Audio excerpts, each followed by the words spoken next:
no salão da comunhão. Então, papai e mamãe, oriente suas crianças que desçam com todo cuidado, crianças de 1 a 10 anos para o salão da comunhão. Enquanto isso, eu convido a igreja para abrirmos juntos nossas Bíblias em Mateus capítulo 7, onde leremos versículos 7 a 11. A palavra do Senhor nos diz assim: Pedi e dar-se-vos-á, buscai e achareis, batei e abrir-se-vos-á. Pois todo o que pede recebe, o que busca encontra, e a quem bate abrir-se-lhe-á. Ou, qual dentre vós é o homem que, se porventura o filho lhe pedir pão, lhe dará pedra? Ou, se lhe pedir um peixe, lhe dará uma cobra? Ora, se vós que sois maus, sabeis dar boas dádivas aos vossos filhos, quanto mais vosso Pai, que está nos céus, dará boas coisas aos que lhe pedirem. Tudo quanto, pois, quereis que os homens vos façam, este texto ficará para a semana que vem, verso 12, até o 11. Nós vamos, neste momento, meditar na palavra do Senhor e vamos voltar àquele momento. Jesus estava sentado, ou como se assentado estivesse, falando aos seus discípulos no alto do monte, por isso chamado Sermão do Monte. Esta mensagem faz parte daquele contexto onde temos pregado dominicalmente pela manhã, a respeito, desde as bem-aventuranças, capítulo 5, passando pelo 6, chegamos ao capítulo 7, e Jesus continua assim, no seu sermão, entregando orientações para seus discípulos que estariam começando o seu trabalho, a sua missão de evangelização. E nesse instante, quando ele está falando aos seus discípulos, ele começa a falar sobre o relacionamento entre eles e Deus, o Pai. Até o capítulo 7, versículo 6, neste primeiro trecho do capítulo 7, ele fala sobre o relacionamento entre os homens. Lembram-se, não julgueis para que não sejais julgados. Depois ele fala para não dar pérolas aos porcos, não jogar também alimentos ali aos cães, a palavra propriamente dita, e nós trabalhamos essa questão na última palavra que tivemos aqui na igreja pela manhã. E agora, por que então que ele fala sobre o relacionamento com Deus? Mostra claramente que o relacionamento entre nós, discípulos, depende exclusivamente da bênção, da graça, da misericórdia de Deus, do nosso relacionamento com o nosso Pai. E é dentro dessa visão que nós queremos pensar neste texto, nesta manhã, e fazer a seguinte pergunta que nos conduzirá durante a nossa breve meditação: por que Jesus nos incita a orar? O título que nós temos, sobretudo na versão atualizada, revista e atualizada, é exatamente isso: Jesus nos incita a orar, ou incita a orar. Mas por que Jesus faz isso? Esta resposta nós queremos alcançar até a conclusão dessa nossa meditação. Sobre esse texto, Martinho Lutero diz o seguinte: Jesus sabe que somos tímidos e acanhados, que nos sentimos indignos e inaptos para apresentar as nossas necessidades a Deus, e por isso pensamos que Deus é tão grande, e o é verdadeiramente, e nós tão pequeninos, que não nos atrevemos a orar, e foi por isso que Cristo quis desviar-nos desses pensamentos tímidos, e remover nossas dúvidas, e fazer-nos avançar confiada e ousadamente diante de Deus. Por isso ele vai dizer: pedi, buscai, batei. Calvino também pensa da seguinte forma: nada é melhor para nos levar à oração do que a convicção plena de que seremos ouvidos. Quem está falando isso é Jesus. Jesus disse: pedi, buscai, batei. Ele nos dá essa convicção. John Stott pensa da seguinte forma: Jesus procura imprimir suas promessas em nossa mente, em nossa memória, através de golpes do martelo da repetição, promessas ligadas a ordens diretas, o pedi, o buscar e o batei, numa escala ascendente de insistência. Sim, 3 coisas importantes, 3 fatos nos chamam a atenção neste pequeno texto. Primeiro, é que os verbos estão no imperativo, todos 3. Isso indica persistência. E não devemos fazer só uma vez o pedir todas as vezes que necessitarmos. bater ou buscar, bater com insistência, constantemente. Vamos tentar entender isso, como, por que fazer isso. Sobre estas promessas, todos nós somos incluídos. Nós quem? Os que creem. Ele estava falando aos discípulos, aos escolhidos, aos chamados, aos eleitos. E então diz: todo o que pede, todo o que busca, todo aquele que bate, abrir-se-lhe-á. E Jesus, mais uma vez, vai utilizar-se dentro desse contexto, dessa perícope, desse pequeno texto, uma parábola, quando ele faz um contraste, não uma comparação, um contraste, mostrando que nós que somos maus, sabemos dar coisas boas aos nossos filhos, quanto mais nosso Pai, o Abba Pai, o Pai perfeito, saberá dar coisas boas a cada um que venha lhe pedir. E então, meus queridos irmãos, para a gente poder entender isso, Agostinho foi assim no alvo, quando disse: pois o que poderia Deus deixar de dar agora aos filhos quando pedem, uma vez que já lhes garantiu exatamente isto, o quê? A saber, que são seus filhos, gerados de Deus, que podem, além de ser filhos, obviamente, como filhos, receber aquilo que venham pedir, aquilo que venham buscar e entrar quando batem para entrar na presença de Deus. E assim, nós vamos meditar nesta manhã, em razão disso, porque Jesus nos incita ou nos estimula a orar. E a primeira resposta, a primeira razão que nós queremos aqui atribuir como uma das razões a esta pergunta, é que a oração implica em ter conhecimento. Quando a Bíblia nos diz que a oração deve ser embasada em conhecimento, nós nos lembramos da oração de confissão de Jó. No capítulo 42, então respondeu Jó ao Senhor: bem sei que tudo podes e nenhum dos teus planos pode ser frustrado. Ou seja, a resposta, o encontro, a porta aberta, nada pode ser frustrado. Bem sei que tudo podes e nenhum dos teus planos pode ser frustrado. Quem é aquele, como disseste, que sem conhecimento encobre o conselho? Na verdade, falei do que não entendia, do que não conhecia, coisas maravilhosas demais para mim, coisas que eu não conhecia. Escuta-me, pois, havia dito, e eu falarei, disse o Senhor a Jó, eu te perguntarei e tu me ensinarás. Então Jó encerra esse bate-papo, essa conversa de oração, de confissão com Deus, dizendo: eu te conhecia só de ouvir falar, mas agora os meus olhos te veem, agora eu tenho intimidade com o Senhor. Então, oração implica ou pressupõe em ter conhecimento de Deus. No Salmo 25, versos 4 e 5, Davi ora pelo auxílio de Deus e ele pede conhecimento. Vejam: faze-me, Senhor, conhecer os teus caminhos, ensina-me as tuas veredas, e a partir daí eu andarei conforme a tua vontade.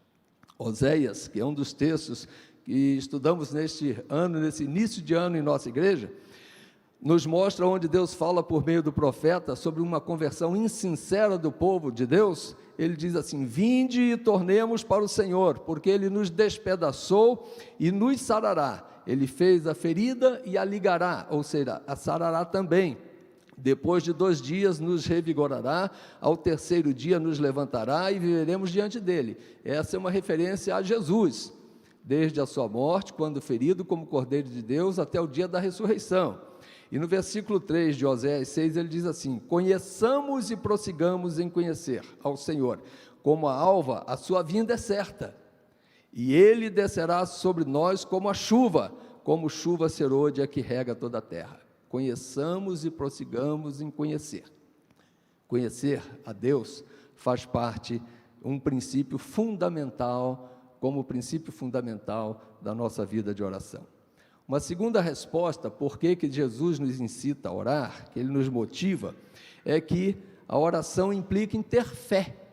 E sem fé, diz Hebreus 11:6, é impossível agradar a Deus.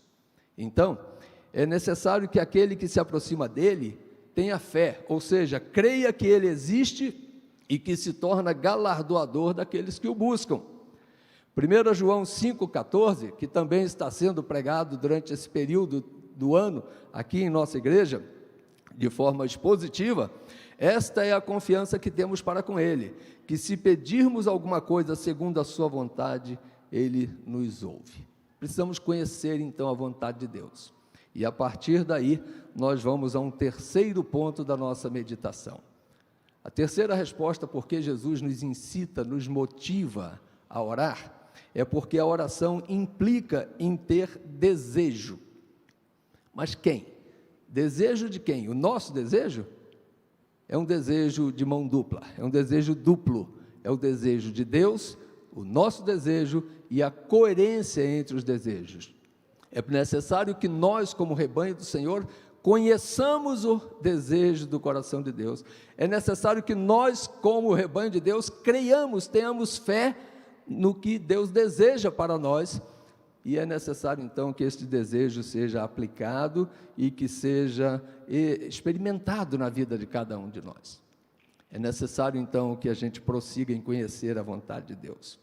O salmista, no Salmo 37,4, diz assim: agrada-te do Senhor, e Ele satisfará os desejos do teu coração. Agrada-te do Senhor agrade ao Senhor com as tuas ações, com os teus pensamentos, com os teus gestos, com a tua vida, com a tua santificação, com a tua consagração. Agrade ao Senhor e Ele satisfará. Faça aquilo que Deus deseja e Ele satisfará os desejos do teu coração. Percebam? É necessário que a gente conheça. E como é que a gente vai conhecer os desejos de Deus para cada um de nós? Conhecendo a palavra, crendo nele, colocando em prática a fé. Por isso, os dois primeiros princípios são fundamentais: conhecer, ter fé, e agora conhecer também os desejos e aplicar, executar, experimentar os desejos de Deus. Jeremias, este profeta messiânico, falando sobre Jesus, capítulo 29, versos 11 a 13, nossos desejos devem estar em coerência então com a vontade de Deus. Deus diz: eu é que sei que pensamentos, ou seja, desejos, tenho a vosso respeito, diz o Senhor, pensamentos de paz e não de mal, para vos dar o fim que desejais. Qual é o fim que você quer ter na sua vida, no dia de hoje, em alguma ação que você está executando, no seu casamento, na criação dos seus filhos, em relação aos seus pais, na vida da igreja? Quais são os desejos do nosso coração? Nós não conhecemos o nosso amanhã, e muitas vezes daquilo que nós desejamos também não vem acontecendo, mas Deus é quem sabe, diz Ele, os pensamentos a nosso respeito, e Ele tem pensamentos de paz e não de mal, para nos dar o fim que desejamos, ainda que muitas vezes tenhamos que passar por lutas e sofrimentos, e agradecer a Deus por isso, conforme Paulo fala aos Romanos capítulo 5, quando ele diz que não devemos nos gloriar somente nas coisas boas, mas nas tribulações também, porque no plano de Deus, na vontade de Deus, no coração de Deus, no desejo de Deus, aquilo é o melhor para a gente, porque nas tribulações nós alcançamos a perseverança, pelas tribulações alcançamos a experiência, e pela experiência alcançamos a esperança, de momentos melhores, de dias melhores. E então o resultado disso, ainda ali em Jeremias capítulo 29, então me invocareis, passareis a orar a mim, e eu vos ouvirei, buscar-me-eis e me achareis, numa condicionante aqui, quando me buscardes de todo o vosso coração. Jesus diz: pedi, buscai, batei, pois vocês vão ser atendidos, segundo a vontade do Pai. Oração sempre tem resposta, não há oração sem resposta. Muitas vezes a resposta é não, muitas vezes a resposta não é agora, vai ser muito lá na frente, e muitas vezes o pedido da nossa oração não será atendido durante a própria vida de cada um de nós ou daquele que pediu, e se cumprirá muito depois, e nós nem percebemos, porque um dia para Deus, ou 1000 anos para Deus é como um dia. Nós é que ficamos aqui contando o tempo, nós é que ficamos contando os dias, nós é que estamos preocupados com que hoje é dia 10 de abril e o ano está voando, e daqui a pouco está tocando musiquinha de Natal. Deus, na sua eternidade, está cuidando de cada um de nós. Ele é que sabe os pensamentos, os desejos do nosso coração, mas Ele requer de nós essa vida de comunhão, e Ele nos dá o privilégio, a bênção, de poder olhar para Ele, como um Deus grande, soberano, poderoso, distante no sentido de estar longe, mas não está só longe, está perto, está dentro de nós, um Deus que é Pai, um Deus que é amor, um Deus que é misericórdia, um Deus que é graça, um Deus que nos dá colo, um Deus que está ao nosso lado todos os dias, um Deus que por meio do Filho, Jesus Cristo, Deus Filho disse, estarei com vocês todos os dias até a consumação do século, um Deus que diz para nós, vinde a mim, todos vós que estáis cansados e sobrecarregados, e eu vos colocarei no colo e vos aliviarei. Gente, isso é maravilhoso, e nós precisamos entender que isso é a verdade da palavra, conhecereis a palavra, a verdade da palavra, e o Jesus da palavra, o verbo encarnado, e Ele nos libertará, e Ele nos dá essa bênção, dessa relação íntima com Ele. Então eu quero fazer algumas aplicações com os irmãos. Às vezes nós podemos conhecer a vontade de Deus, ou ouvir falar da vontade de Deus, podemos até crer que Ele pode executá-la, e assim não desejá-la, e Ele nos convida a desejar a sua vontade em nossas vidas. Eu quero desafiá-los, não de maneira aqui humana, mas baseado na palavra, no nome santo de Jesus, para a glória de Deus, sabendo que nós somos incapazes de fazer qualquer coisa, se não for por meio da intercessão do Espírito Santo, que intercede por nós com gemidos inexprimíveis, por meio da intercessão de Jesus, que é o nosso advogado, que advoga nossas causas ao lado do Pai. Eu quero desafiá-los, que nós não paremos, nós não percamos de vista o privilégio da oração, e que nós possamos perseverar na vida de oração. Vai aqui não uma propaganda em si, mas vai um convite amoroso, carinhoso. Nós temos aqui cerca de 400 pessoas aproximadamente, não tive qualquer pretensão de contar antecipadamente para dar esse chute de números. Nós temos tido uma reunião de oração matinal, e a média tem sido de 12 a 15 pessoas diariamente. Já tivemos 20 a 30, bom tempo. Ela tem sido online, você nem precisa sair da cama, quanto mais de casa. De segunda a sexta, 7h30 da manhã, aos sábados e feriados, 8h30 da manhã. Tem sido uma bênção na presença do Senhor, porque oramos diariamente pelos aniversariantes do dia. Aqui nós fazemos aquele apanhado de domingo a sábado, oramos pelas famílias de oração, oramos pela igreja, quer pelos pastores, presbíteros, todos pastores, pelo conselho, oramos pelos diáconos, oramos pelos líderes, oramos pelas ovelhas em geral, oramos pelas famílias em geral, oramos pelos missionários que estão no campo, especificando muitas vezes algumas necessidades pontuais de alguns deles, a pedido que nós recebemos.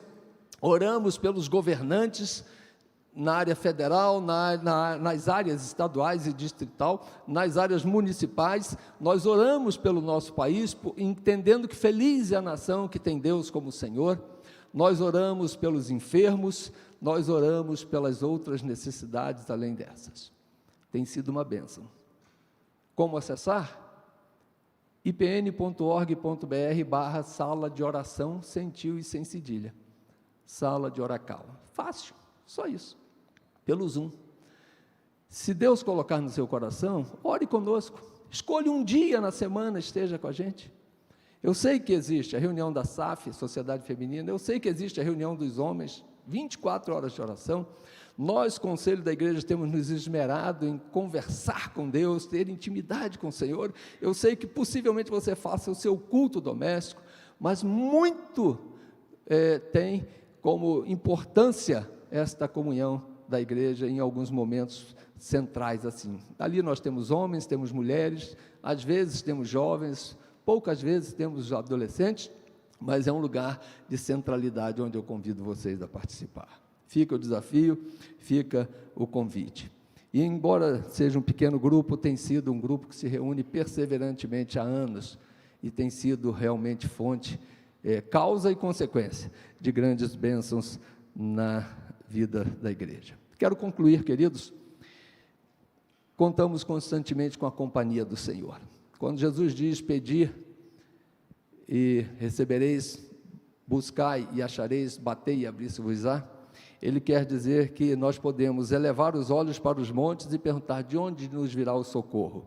E dizermos: o meu socorro vem do Senhor que fez os céus e a terra, Ele não permitirá que os meus pés vacilem, não dormitará, ou seja, não cochilará aquele que me guarda. É certo que não dormita, ou seja, não cochila, nem dorme o guarda de Israel, guarda da minha vida. É necessário termos a certeza de que, se perguntarmos como o salmista Davi perguntou: para onde me ausentarei da tua face? Para onde me esconderei ou fugirei de ti?